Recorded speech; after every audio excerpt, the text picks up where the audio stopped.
প্রিয় বন্ধুরা, জীবন একটি যাত্রা, আর এই যাত্রায় প্রথম পদক্ষেপ নেওয়া খুবই গুরুত্বপূর্ণ।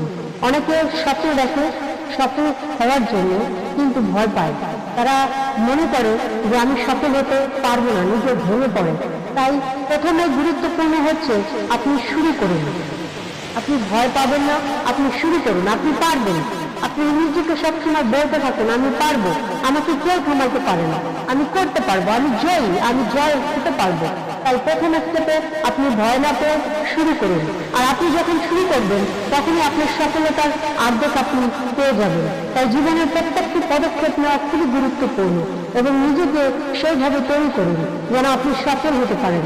অন্য 10 জন যদি পারে আপনিও করতে পারবেন, যে আপনার আশেপাশে বন্ধুরা যদি করতে পারে আপনিও করতে পারবেন, আপনার বস যদি করতে পারে আপনিও করতে পারবেন।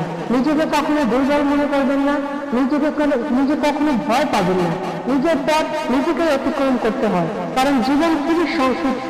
এখানে আপনি কিছু দিনের জন্য এসেছেন, আর এই কিছু দিনের পদক্ষেপ আপনাকে নেওয়া খুবই গুরুত্বপূর্ণ। আপনার জীবনটা আপনার, অন্য কারো নয়। তাই নিজের জীবনে নিজের গুরুত্বপূর্ণ সিদ্ধান্ত নেওয়া খুবই গুরুত্বপূর্ণ। তাই ছোটখাটো জিনিস দিয়ে শুরু করুন এবং আপনি সফল হন। আপনার সফলতাই আমার আনন্দ নিয়ে আসবে। আপনার সফলতাই আমি মনে করবো যে আমার কথা দ্বারা আপনি যদি সফল হতে পারেন, তবে আমার এই কথাগুলো অবশ্যই সার্থক হবে। তাই প্রিয় বন্ধুরা, শুরু করুন, ভয় পাবেন না। জীবন একটি যাত্রা, আর এই যাত্রায় সফলতার প্রথম পদক্ষেপ হচ্ছে আপনার জীবনে শুরু করা গুরুত্বপূর্ণ। তাই শুরু করুন এবং সামনে এগিয়ে যান, আপনাকে কেউ থামাইতে পারবে না। আজকে আমি পূজা বিদায়